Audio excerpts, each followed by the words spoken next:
জানজুলি রহমাতুল্লাহি আলাইহি একবার ইরাকের বারবার নামক জায়গায় মরুভূমি দিয়ে যাচ্ছিলেন, হাজার হাজার মুরিদ নিয়ে যাচ্ছিলেন। ওই সময় জোহরের আযান হয়ে গেল, নামাজের ওয়াক্ত শেষ হয়ে যাচ্ছে, কোথাও পানি খুঁজে পাচ্ছিল না। কোথা থেকে পানি নেবে, কিভাবে ওযু করবে, ঘুরতে ঘুরতে এক সময় একটা কূপ পাইলেন। ওই কূপের মধ্যে গিয়ে দেখেন সেখানে পানি তোলার মতো কোনো রশি বা বালতি নাই। একটু খোঁজাখুঁজির পরে কূপের অদূরেই একটি বাড়ি দেখতে পাইল। ওই বাড়ির মধ্যে সুলাইমান জানজুলি রহমাতুল্লাহি আলাইহি গিয়ে লক করলেন। লক করার সাথে সাথে ওইখান থেকে একটি 6 বছর বা 7 বছরের মেয়ে বের হয়ে আসলো। ওই মেয়েটাকে সুলাইমান জানজুলি রহমাতুল্লাহি আলাইহি বললেন, ও মা, তোমাদের বাড়িতে কোনো রশি বালতি আছে কিনা? আমরা ওযু করতে পারছি না, নামাজের ওয়াক্ত চলে যাচ্ছে।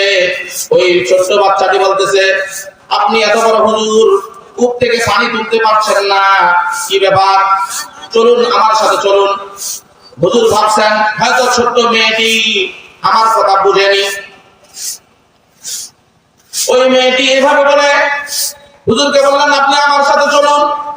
হুজুর তার মুরিদান সহ আস্তে আস্তে মেয়েটির পিছে পিছে যাচ্ছে। ওই ছোট্ট মেয়েটি তার কচি কণ্ঠে বিড়বিড় করে কি যেন বলতেছে, আর কূপের চতুর্দিকে 3টা চক্কর দিল। কূপের চতুর্পাশে 3টি চক্কর দিয়ে তার মুখ থেকে একটু থুতু কূপের মধ্যে ফেলে দিল। ফেলে দেওয়ার সাথে সাথেই কূপ থেকে উবুলে উবুলে পানি পড়া শুরু করলো। সুবহানাল্লাহ। রশি বালতির কোনো প্রয়োজন হলো না। সুলাইমান জানজুলি রহমাতুল্লাহি আলাইহি সেখান থেকে ওযু করলেন, মুরিদান ওযু করলেন, নামাজ পড়লেন। নামাজ শেষে সুলাইমান জানজুলি রহমাতুল্লাহি আলাইহি ওই ছোট্ট মেয়েটিকে খুঁজতেছেন। এতক্ষণে মেয়েটি বাসায় চলে গিয়েছে। আবার খুঁজে খুঁজে ওই মেয়েটির বাসায় গিয়েছে সুলাইমান জানজুলি রহমাতুল্লাহি আলাইহি। সেখানে গিয়ে দেখে গেট লক। আবার গেটের মধ্যে সিগন্যাল দিলেন, ওই মেয়েটি বের হয়ে আসতেছে না। সুলাইমান জানজুলি রহমাতুল্লাহি আলাইহি বলেন, ওয়াল্লাহি, ও আল্লাহর বান্দী, আল্লাহর কসম করে বলছি, আল্লাহর নামে শপথ দিচ্ছি, তুমি সেকেন্ড বারের মতো আরেকবার আমাকে দেখা দাও। ওই ছোট্ট বাচ্চাটি বের হয়ে আসলো। বের হয়ে এসে সে বলতেছে, আপনি এমন জাতের কসম আমাকে দিয়েছেন, আপনার সাথে সাক্ষাৎ না করে আর পারলাম না। আপনি যদি আল্লাহর নামের শপথ না দিতেন তাহলে আমি আপনার সাথে দ্বিতীয়বার সাক্ষাৎ করতাম না। বলুন কি বলবেন?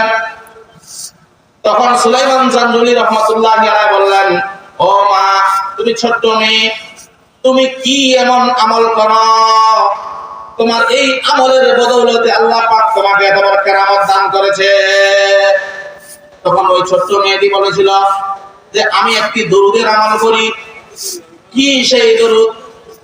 তখন ওই ছোট্ট মেয়েটি বলল, আল্লাহুম্মা সাল্লি আলা মুহাম্মাদিন ওয়া আলা আলি মুহাম্মাদ মা সাল্লাইতা আলা ইব্রাহিম ওয়া আলা আলি ইব্রাহিম ইন্নাকা হামিদুম মাজিদ।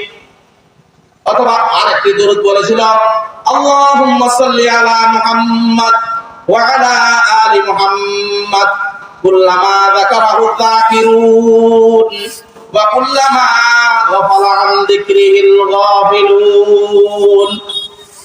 এই দরুদটি পড়ে আমি আমল করতাম।